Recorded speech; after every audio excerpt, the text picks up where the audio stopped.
দর্শক বন্ধুরা, আজ 26শে আগস্ট বুধবার, আর আজকের এই ভিডিওতে আমি আপনাদের দেখাবো 5টা বড় খবর। এক, আমেরিকার নিজের সংবাদ মাধ্যম বলছে যে ইরানের হামলায় আমেরিকার গোয়েন্দা সংস্থার ইতিহাসের সবচেয়ে বড় ক্ষতি হয়ে গেছে। রিয়াদে সিআইএর স্টেশনে ঢুকে পড়েছে 2টো ড্রোন। 2, ট্রাম্প বলেছেন যে হরমুজের সব মাইন সাফ, আর ইরান আজ বলেছে প্রণালী বন্ধই আছে। 3, ব্রিটেনের একটা বিদ্যুৎ কেন্দ্র 4 দিন বন্ধ ছিল সাইবার হামলায়। 4, চীন এই প্রথম সরাসরি বলেছে যে পাল্টা ব্যবস্থা নেবে। 5, আমেরিকার ভিতরে যুদ্ধের সমর্থন নেমেছে 31%। এই 5টার মধ্যে একটা মিল আছে যেটা প্রথম শোনায় চোখে পড়ে না। ভিডিওর শেষে সেটাই দেখাবো। তাহলে শুরু করি প্রথম খবর। একটা যুদ্ধে কে জিতছে সেটা সবচেয়ে ভালো বোঝা যায় হারা পক্ষের নিজের কাগজ থেকে, আর সেই কাগজটা বেরিয়েছে আমেরিকাতেই। এনবিসি নিউজ 4 জন সূত্রের বরাত দিয়ে গতকাল লিখেছে যে ইরানের মিসাইল আর ড্রোন মধ্যপ্রাচ্যে আমেরিকার গোয়েন্দা ঘাঁটি আর নজরদারি যন্ত্রপাতির যে ক্ষতি করেছে, আমেরিকার গুপ্তচর সংস্থাগুলো এর আগে কখনো এত বড় ক্ষতি দেখেনি। মেরামতের খরচ কয়েকশো কোটি ডলার। দেখুন, এখানে একটা কথা খেয়াল করার মতো, এটা ইরানের দাবি নয়, এটা আমেরিকার নিজের সংবাদ মাধ্যম আর নিজেদের কর্মকর্তাদের মুখের কথা। আর কংগ্রেসকে এখন আলাদা টাকা বরাদ্দ করতে হচ্ছে এই স্থাপনাগুলো আবার গড়ে তুলতে।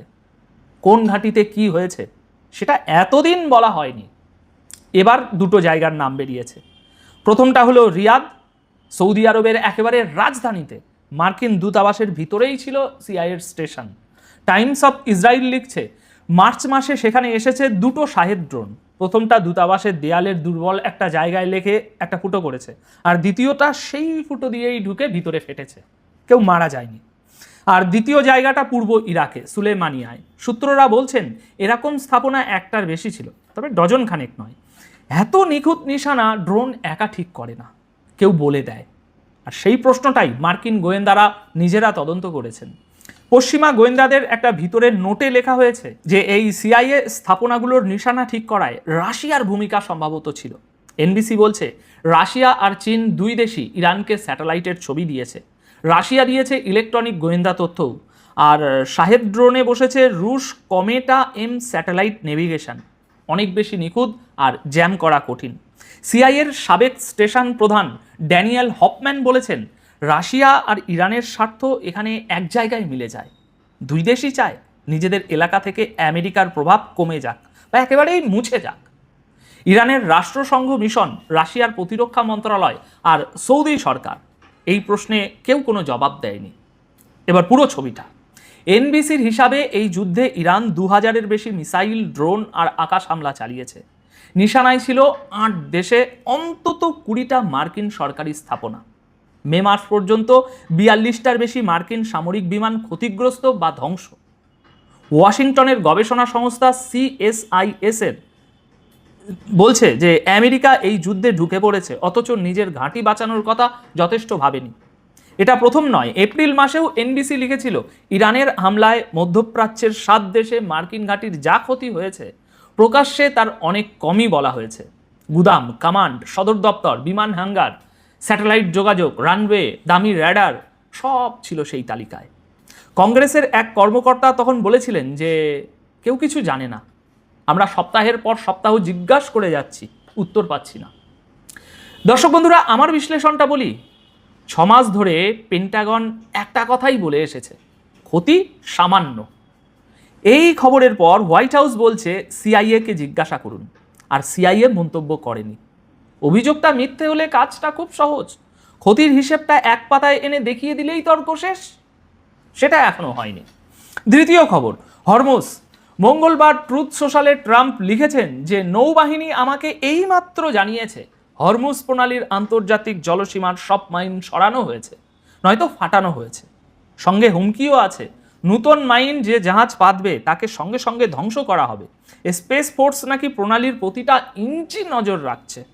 এক্সিওস বলছে নৌবাহিনী 100-র বেশি সন্দেহভাজন মাইন খুঁজে বেসরকারি কোম্পানি দিয়ে সেগুলো সরিয়েছে।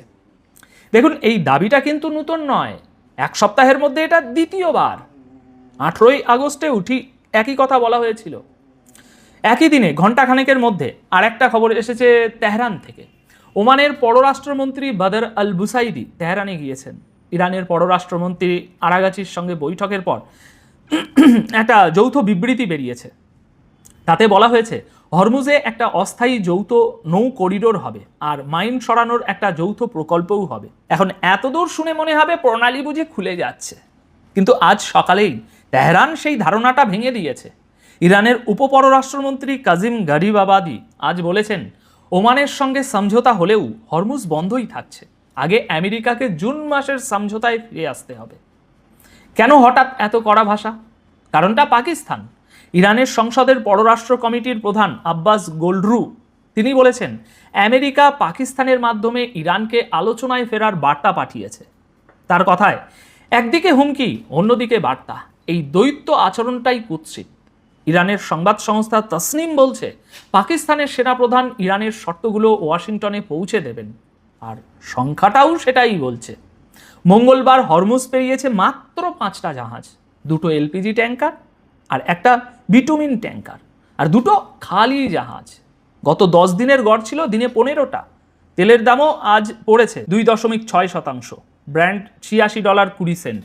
মাইন সরানোর ঘোষণা হয়ে গেছে, তবু জাহাজ আসছে না। মানে দাঁড়ালো সমস্যাটা মাইনে ছিল না, মাইন ছিল না। সাবেক প্রেসিডেন্ট কর্মকর্তাও তাই বলেছেন। সামরিক বিশেষজ্ঞরা বলছেন সমুদ্র থেকে মাইন সরানো ভীষণ ধৈর্যের কাজ, প্রতিটা মাইন খুঁজে পাওয়া গেছে এমন নিশ্চয়তা কেউ দিতে পারে না। মার্কিন নৌবাহিনী এই কাজ শুরু করেছে সেই এপ্রিল মাসে, 5 মাস ধরে চলছে। প্রণালীতে জাহাজের আসল ভয় মাইন নয়, ভয় মিসাইল আর ড্রোন, আর সে দুটো সরানোর কোনো ঘোষণা কেউ দেয়নি। এই যুদ্ধটা এখন আর শুধু উপসাগরে নেই, সেটা আপনাদের দেখাবো একটু পরেই এই ভিডিওতেই।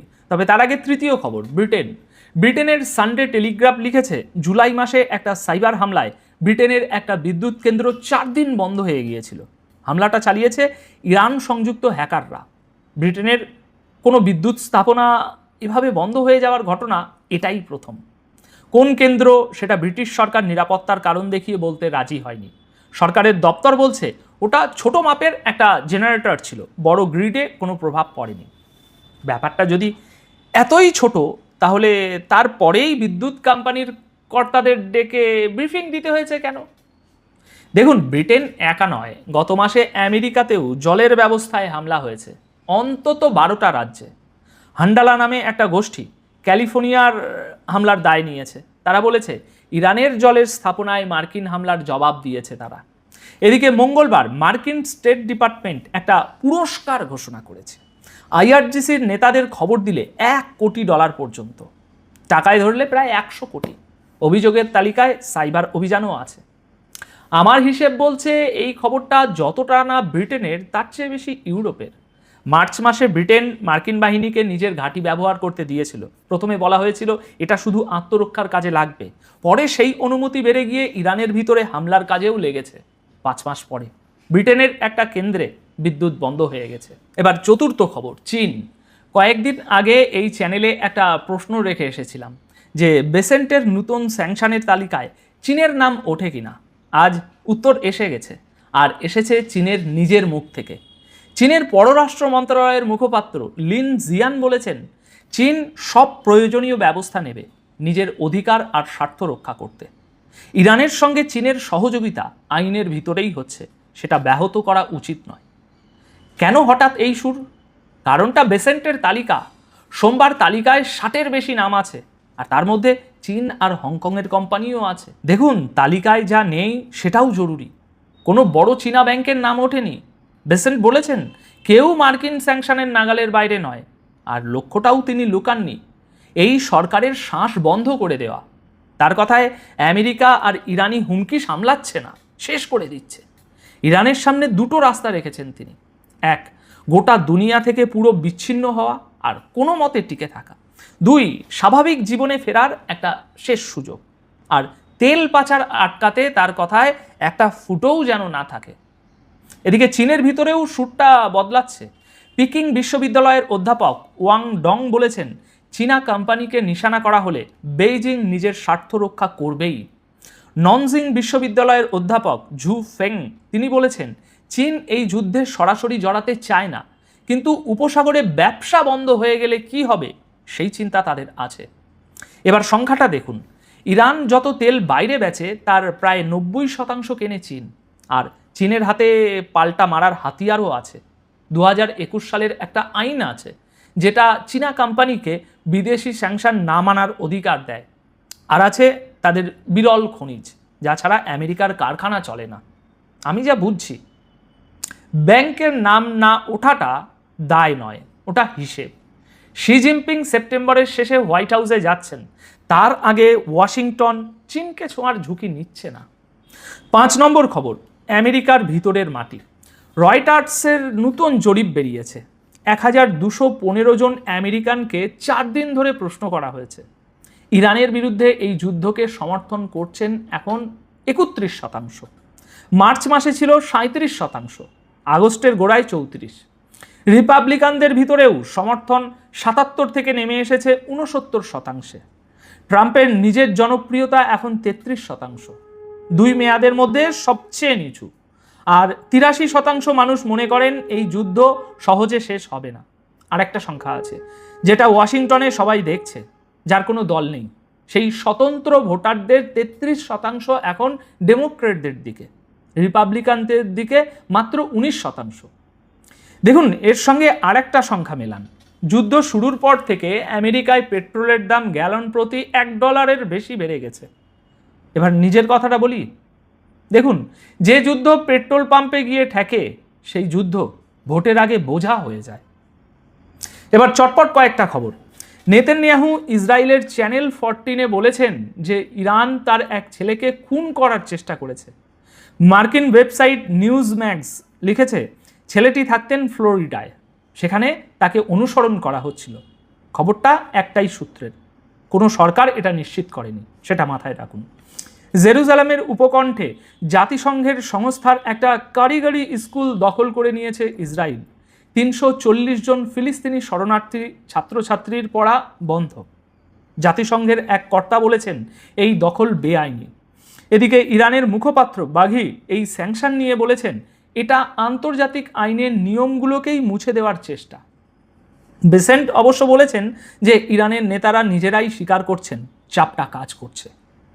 তেহরানের নতুন স্যাংশনের ঘোষণার পর পেট্রোল পাম্পে লম্বা লাইন পড়েছে, ডলারের দাম উঠেছে 20 লক্ষ রিয়ালের উপরে। আর কাতারের প্রধানমন্ত্রী ফোন করেছেন আরাগাচিকে। হরমুজে জাহাজ চলাচলের স্বাধীনতার প্রশ্নে কাতার পাশে আছে। এবার দেখুন 5টা আলাদা খবর, কিন্তু ছবিটা কিন্তু একটাই। আমেরিকার ক্ষতির হিসাবটা এতদিন বাইরে আসেনি, আজ আসতে শুরু করেছে। প্রণালী দখলের ঘোষণা বারবার হচ্ছে, কিন্তু জাহাজ আসছে না। লড়াইটা উপসাগর ছেড়ে ইউরোপের বিদ্যুৎ আর আমেরিকার জল পর্যন্ত পৌঁছে গেছে। চীন আজ এই প্রথম সোজা হয়ে দাঁড়িয়েছে, আর ওয়াশিংটন তার সবচেয়ে বড় ব্যাংকগুলোকে ছুঁতেই পারেনি। আর নিজের দেশের মানুষ সরে যাচ্ছে। মানে দাঁড়ালো যুদ্ধটা যত লম্বা হচ্ছে আমেরিকার কাছে জেতার রাস্তা তত কমে আসছে। দুটো জিনিস লিখে রাখুন, পরের ভিডিওতে আমরা মিলিয়ে নেব। 1, পেন্টাগন বা সিআইএ এই ক্ষতির হিসাব নিয়ে মুখ খোলে কিনা। 2, এই করিডোরের কাগজে সই হয় কিনা, আর হলে হরমুজের জাহাজের সংখ্যা বাড়ে কিনা। আমার হিসেব বলছে প্রথমটার উত্তর চুপই হবে। 6 মাস বলা হয়নি, সেটা ভোটের আগে বলার কোনো কারণ নেই। আপনার কি মনে হচ্ছে কমেন্টে অবশ্যই জানান। বাকিটা পরের ভিডিওতে। ভালো থাকবেন, সুস্থ থাকবেন।